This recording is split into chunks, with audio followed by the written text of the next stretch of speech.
This cake is so soft, so moist, so chocolatey, and so flavorful. The cake layer is moist and delicious. The ganache adds that deep chocolatey flavor in this, and the caramel is just accentuating all of this. These flavor profiles just work so well together. And today I'm going to show you how to make it word by word. I'm going to be explaining each and everything to you so that you make this cake at your home. And honestly, I'm telling you, I have stopped enjoying any cake out there ever since I've started making cakes at home. Hi, I'm Muskan Sharma from Musk Bakes. Welcome to my channel. I run a home bakery business with the name of Musk Bakes, and I also teach people how to bake. Today I'm going to be showing you how to make the London viral cake, and this cake is going to be eggless. If you like this video, make sure to subscribe to my channel and hit the like button as well. Without further ado, let's get started with the recipe. Add in the cocoa powder to coffee, add hot water in this and mix it in. This will bloom the cocoa flavor. And now you will add the milk and vinegar. Mix it until there are no lumps. Once it's nice and smooth, I'm pouring it into another bowl and then I'm adding in the sugar. Now, at this point, you need to mix in the sugar really well. Like, let the sugar completely dissolve in this. Now, you add the oil and vanilla extract in this. Make sure to use extract over essence, it brings out better flavor. Then mix it in really well. Once it's nicely mixed in, you're gonna add the sifted flour along with baking soda and salt. Now mix it until there are no lumps and then switch to a spatula so that there are no flour pockets left in the sides of the bowl. Once it's ready, you're gonna pour this into a baking tin. You can use round, square or rectangular cake tin and bake for about 30 minutes at 170 degrees Celsius. Now for the caramel, you take a pan, put it on low medium heat and pour in the sugar in it. Now do not stir it at all. As you can see, I've just spread the sugar out on the pan somewhat evenly and now I'm gonna let it melt without stirring it. Now that it has started to melt, make sure to just put the melted sugar on the unmelted one so that it melts evenly, because as you can see, it is melting unevenly. At this point, please do not mix it. I am emphasizing it over and over again because once you mix it, it'll crystallize. Alright, and I'm doing minimal movement like you can see. I'm just pouring the melted sugar onto the unmelted sugar. Now you can see the sugar has completely melted and you need it slightly darker than this. I prefer it slightly darker than this. Okay, this is the color that you need. And then you add in the butter and you just mix it in. I have turned off the flame at this point and you can see that it's still melting pretty well because the caramel is really hot and you have to be very careful with the caramel. I'm stirring the butter into the caramel and just letting it melt entirely.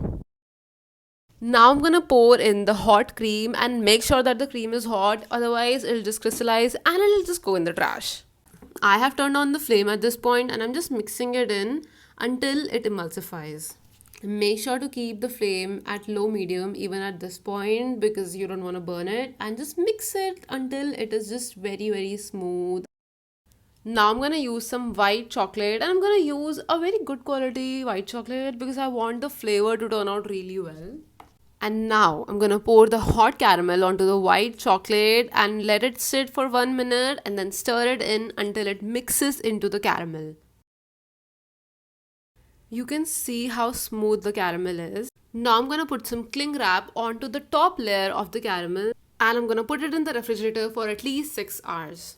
Now take it out of the refrigerator after 6 hours and you can see that it's somewhat stiff. Then you whip it for about 2-3 minutes until it is nice and fluffy. Now what I have here is a cake layer, alright. I cut it into 3 parts. You can just do 2 as well. Now I'm going to put some chocolate ganache on the cake layer. Before that I poured some water over it so that it's moist. I'm just layering some ganache onto the second layer now. And then I'm just gonna make like a very strong wall of chocolate ganache onto the sides because once it freezes, it's just gonna turn really hard and it'll be very easy for me to fill in the caramel to this.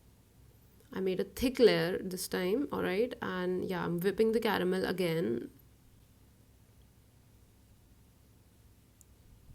This is the consistency you're looking for. It's stiff enough and it's also runny enough to be piped with a piping bag. Now you can see that I've already layered the cake. I'm just readjusting the layers of the cake so that the cake turns out smooth and even from the side. If your caramel is slightly more runny than mine, you can just put it in the refrigerator, the freezer section of the refrigerator. I'm just putting some chocolate ganache on the sides, and it doesn't really have to be very smooth because I honestly love a rustic chocolate cake look. I do not prefer that with whipped cream, but with chocolate cakes, with chocolate ganache cakes, I just love the rustic look, and you can see how pretty it turned out. If you like this recipe, make sure to hit the like button and subscribe to my channel, and I'll see you in the next one. I post new videos every single week.